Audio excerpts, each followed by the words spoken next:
জল্পনার অবসান ঘটানো হচ্ছে, ভোটে লড়বেন দেব, এমনই খবর সূত্রের। আমাদের সঙ্গে প্রবীর আমাদের প্রতিনিধি রয়েছেন, আরো বিস্তারিত জানাচ্ছেন প্রবীর।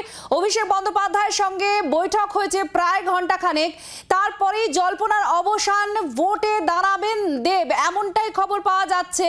আমরা এই নিয়ে বিস্তারিতভাবে জানবো। এদিকে আপনাদের জানিয়ে রাখি, কালীঘাটের পরে গিয়েছেন দেব। জল্পনার অবসান, ভোটে লড়বেন দেব সূত্রের খবর, ভোটে দাঁড়াতে রাজি দেব সূত্রের খবর। অভিষেককে জানালেন ঘাটালের সাংসদ। আজ ক্যামাক স্ট্রিটে অভিষেকের সঙ্গে বৈঠক হয়। প্রবীর আমাদের আরো জানাচ্ছেন। প্রবীর, একেবারে গ্রিন সিগন্যাল তাহলে পাওয়া গেল, ভোটে দাঁড়াতে ইচ্ছা প্রকাশ করেছেন দেব। কি হলো বৈঠকে? দেখো, প্রায় 50 মিনিটের বৈঠক। ঠিক 4:30টার সময় দেব অভিষেকের অফিসে ক্যামাক স্ট্রিটে আসেন। অভিষেক বন্দ্যোপাধ্যায়ের সঙ্গে তার বৈঠক শুরু হয়। তার আধ ঘন্টা আগে অভিষেক বন্দ্যোপাধ্যায় ক্যামাক স্ট্রিটে তার অফিসে চলে আসেন এবং 4:30 নাগাদ দেব অভিষেক বন্দ্যোপাধ্যায়ের অফিসে আসেন। প্রায় 50 মিনিট পর দেব তিনি বেরিয়ে যান অভিষেক বন্দ্যোপাধ্যায়ের সঙ্গে বৈঠকের শেষে। এবং যেটা নিয়ে গত কয়েকদিন ধরে আলোচনার বিষয় ছিল, যেটা যে দেব তিনি নির্বাচনে দাঁড়াতে আর রাজি হচ্ছেন না। যদিও তিনি প্রকাশ্যে বলেছেন মমতা বন্দ্যোপাধ্যায় সিদ্ধান্ত নেবেন, কিন্তু যেটা জানা যাচ্ছে যে অবশেষে অভিষেক বন্দ্যোপাধ্যায়ের সঙ্গে বৈঠকের শেষে ও দেবের যাবতীয় মানভঞ্জন হয়েছে, যা যা অভিমান ছিল তার বলে জানা যাচ্ছিল, সেই অভিমান ভেঙেছে দেবের। এবং অভিষেক বন্দ্যোপাধ্যায়কে দেব জানিয়েছেন যে তিনি নির্বাচনে দাঁড়াবেন এবং দল যেখানে তাকে প্রার্থী করবে তিনি লড়তে প্রস্তুত রয়েছেন বলে অভিষেক বন্দ্যোপাধ্যায়কে জানিয়ে গেছেন বলে আমরা জানতে পারছি সূত্র মারফত। সুতরাং দেবকে ঘিরে যত জল্পনা ছিল যে দেব আর তিনি নির্বাচনে দাঁড়াবেন না, বিশেষ করে গত কয়েকদিনে পরপর 3টে পদ থেকে তার ইস্তফা দেওয়া, লোকসভা একদম শেষ সময় ইনস্টাগ্রামে পোস্ট করা ফিউ মোর আওয়ার্স, এবং পরে জানিয়ে দেওয়া যে আর কয়েক ঘন্টা বাকি রয়েছে। কলকাতায় ফিরেও তিনি বলেছেন যে তিনি চাইলেই যে দাঁড়াবেন না এরকম কোনো বিষয় না, মমতা বন্দ্যোপাধ্যায় সিদ্ধান্ত নেবেন।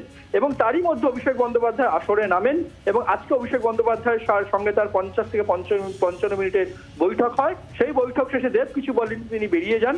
যেটা আমরা জানতে পারছি যে অভিষেক বন্দ্যোপাধ্যায়কে তিনি কথা দিয়েছেন যে তিনি নির্বাচনে দাঁড়াবেন এবং দল যেখানে তাকে প্রার্থী করবেন তিনি সেখানে প্রার্থী হবেন। তাহলে সেক্ষেত্রে প্রশ্ন উঠছে যে দেব কি তার ঘাটাল যে লোকসভা কেন্দ্র, গত দুটো লোকসভা নির্বাচনে তিনি যেখান থেকে জয়লাভ করেছেন সেখানে তিনি দাঁড়াবেন কিনা, এই প্রশ্নটা থাকছে যে ঘাটালে তিনি প্রার্থী হবেন কিনা। তবে সেক্ষেত্রে মমতা বন্দ্যোপাধ্যায় অভিষেক বন্দ্যোপাধ্যায় সিদ্ধান্ত নেবেন প্রার্থী তিনি কোথায় হবেন। কিন্তু তৃণমূল কংগ্রেসে থাকছেন এবং তৃণমূল কংগ্রেসের প্রতীকেই যে 2024-এর লোকসভা নির্বাচনে তিনি আবার লড়াই করবেন, সেটা কিন্তু কার্যত আজকে অভিষেক বন্দ্যোপাধ্যায়ের সঙ্গে বৈঠকের পর এটা জানা যাচ্ছে যে তিনি নির্বাচনে দাঁড়াতে রাজি হয়েছেন। দল যেখানে তাকে প্রার্থী করবেন তিনি সেখানেই প্রতিদ্বন্দ্বিতা করবেন তৃণমূলের প্রতীকে। পায়েল। প্রবীর, ঠিক এখানে একটু প্রশ্নটা করতে চাইবো, কালীঘাটেও গিয়েছিলেন দেব, এই নিয়ে কোনো খবর পাওয়া যাচ্ছে? দেখো, আমরা যেটা জানতে পারছি যে অভিষেক বন্দ্যোপাধ্যায়ের সঙ্গে বৈঠকের পরেই দেব যান কালীঘাটে নেত্রীর বাড়িতে, তৃণমূল নেত্রীর সঙ্গে তিনি সেখানেও দেখা করেছেন, তিনি সেখানেও কথা বলেছেন। কিন্তু গুরুত্বপূর্ণ বিষয় যেটাই হচ্ছে এই মুহূর্তে দাঁড়িয়ে, যে গত কয়েকদিন ধরে যে জল্পনা চলছিল দেবকে ঘিরে, সেই জল্পনা কার্যত অবসান হলো বলে জানতে পারছি। আগামী নির্বাচনে তৃণমূলের প্রতীকে দেব লড়বেন, কিন্তু একটা প্রশ্ন সেখানে থেকে যাচ্ছে, দেব ঘাটালেই দাঁড়াবেন কিনা।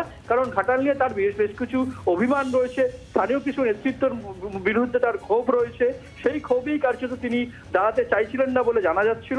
অবশেষে অভিষেক বন্দ্যোপাধ্যায়ের সঙ্গে বৈঠক এবং সেই বৈঠক শেষে তার মানভঞ্জন হয়েছে। কিন্তু সেক্ষেত্রে দাঁড়িয়ে একটা প্রশ্ন থেকে যাচ্ছে, 2024-এর লোকসভা নির্বাচনে দেব তৃণমূলের প্রতীকে লড়াই করলেও ঘাটালে দাঁড়াবেন কিনা, এটা একটা প্রশ্ন থাকছে। বাংলার আওয়াজ, বাঙালির আবেগ, জি 24 ঘন্টা।